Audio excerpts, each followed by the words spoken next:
Oh, I think boss man's coming to tell him off. Yeah.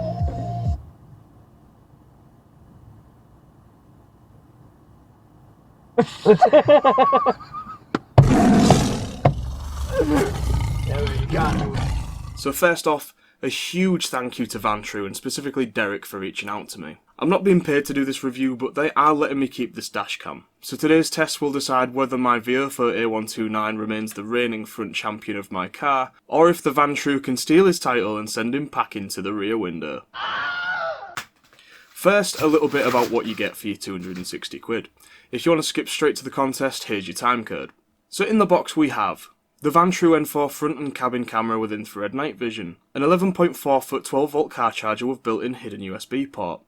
I have to admit this is a nice looking design and I've not seen one quite like this before. A twist lock suction cup mount that also provides the power for the dashcam. Sorry VANTRUE, destroying your stuff already.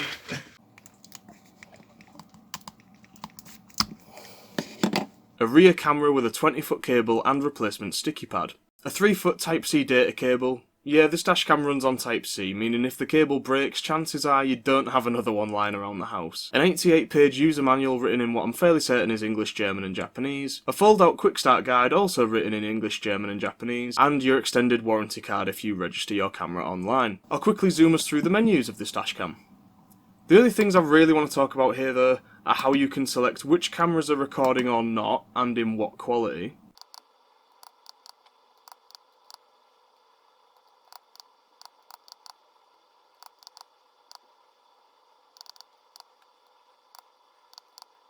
And that unlike my VIOFO, on this camera I have to go as Dashcam hull, as opposed to Dashcam hull. No biggie.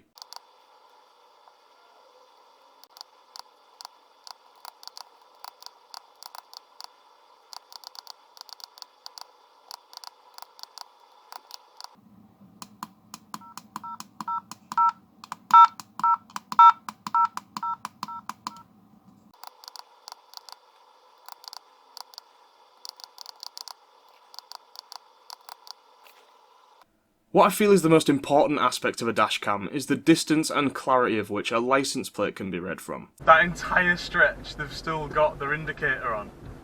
I bet they're going to go straight. Oh, you're giving Mariva drivers a bad name, man. The thing is, I couldn't even beep them and tell them because they probably wouldn't realise.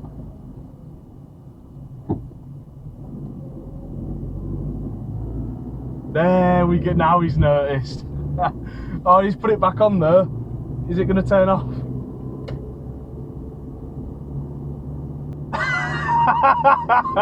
You can't make this shit up, can you? He turned it off. He turned it off because he realised as he was entering the roundabout, and then turned it back on to exit the roundabout.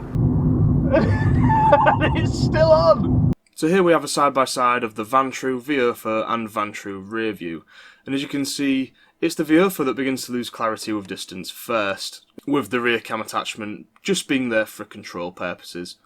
For some better further examples of different fonts and sizes, check out these signs at the tip. Test number 2. Zooming in and smaller details. The VANTRUE seems to have a much more natural sharpness to its image opposed to the softer, almost more blurry look of the VIOFO. The higher contrast of the VANTRUE makes colours seem almost unrealistic, and will possibly require a bit of colour grading as opposed to the VIOFO and its ND filter. Really? What are you doing? You're clueless, mate. He comes storming around that corner, doesn't put his indicator on, which confuses me, makes me wait behind that car, and then he just sits in the middle of the fucking junction on his phone. The recurring segment in the Driving Etiquette series is the happiest person of the month, so I obviously need a front camera that can capture perfectly those lovely smiles of the British public.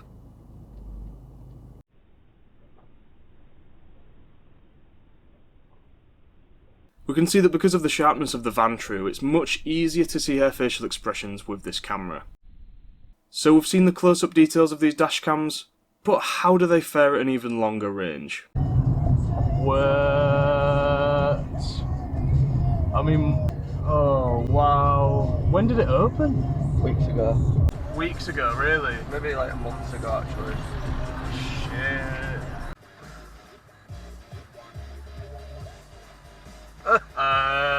That's pretty illegal. I mean... The guy's got smarts. I mean, he's making us lot look a set of mugs, isn't he? Yeah, he's doing his tip run, parking there. I know, I thought he was just trying to queue jump, like I thought he thought that all of us were parked. Well, technically he is. And it was just... Well, yeah, technically he's the best queue jumper I've ever seen in my life. Oh, I think boss man's coming to tell him off. Yeah.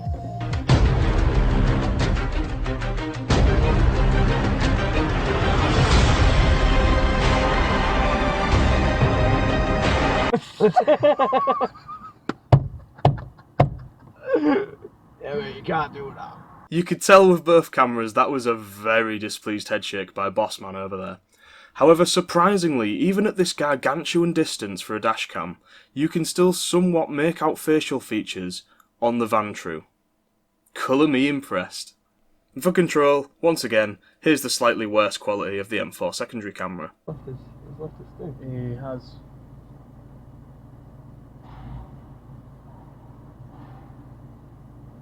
Is he gonna join the queue though? That's the big question. So his fly tipped whatever that thing was.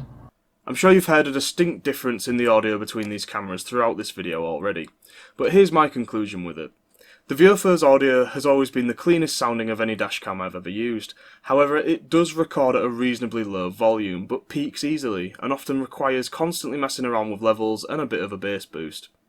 The VANTRUE's microphone seems to balance and limit the levels very well, also making it sound unnatural. Obviously doing this for YouTube, I like to make sure that all the elements of my videos, both visuals and audio, are as good as they can be. It doesn't peak even if I'm shouting, and already has a much thicker bass to it, so it would save me a bit of extra time in the edit suite. Although, when swapping between them, I suddenly get the urge to clear water out of my ears. So do I sacrifice slightly in quality to make up for lost time? You know, there's something I learned at uni that one of my tutors told me. Fucking hell, that scared the fucking living shit out of me. Fucking hell, that scared the fucking living shit out of me. One of my tutors at uni told me that the ears are much more easily offended than the eyes. Viewers can forgive a bit of blurry visuals, they can forgive some poor lighting, but what they can't forgive is really crappy audio. For me, audio is probably more important than visuals, which is, it could be the thing that sways today's contest. Test number 4, the night test. What on earth? What's all this about then?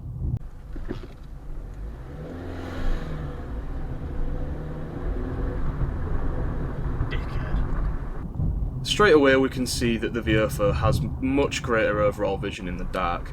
However, because of that we do lose some of the saturation of the image. But how does the interior camera look at night? Well, here's me all sweaty after a bike ride. And here's me still all sweaty but slightly more hidden in the dark. Hey, do you see that nonce parked in the road? Yeah, mate. What a dickhead. I don't understand. I don't either. Anyway, see you soon. So lad.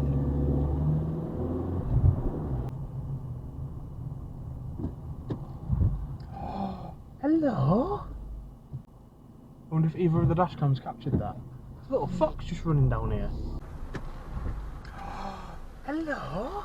That's tight. I don't want to scratch my paint. Oh my days, I've made a bad mistake coming down here. Oh, what have I done? Oh, there's a moth in the car! Come here, come here, come here, come here, come here, come here. Oh, you little fucking... Come on. Come on. Get out! Right. So yeah, I'd say that's a very thorough test. I'm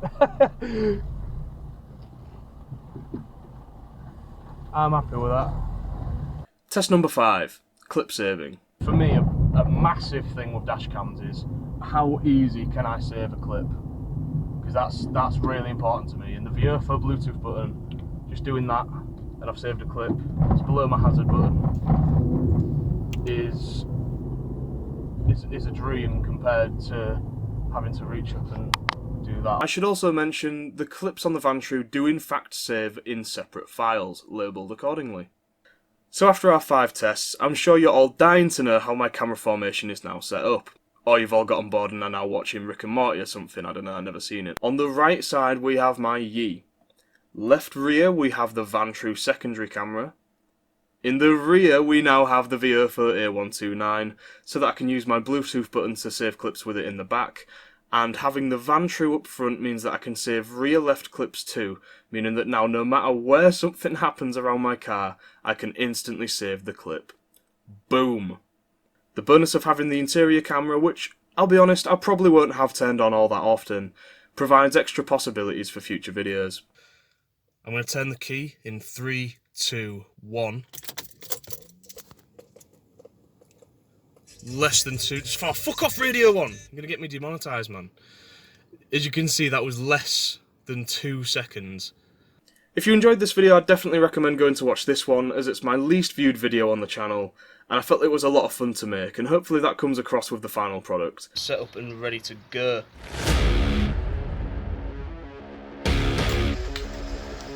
It's nowhere near as professional or insightful as this review.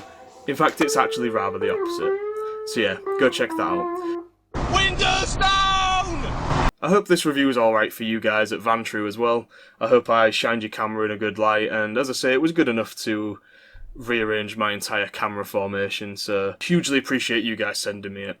So now, for an outro, here are all the jokes that I was going to make about what you may have watched, but I don't know, I've never seen it. So basically, here are the memes that were cut. Here are the ones that were considered. Pass them through.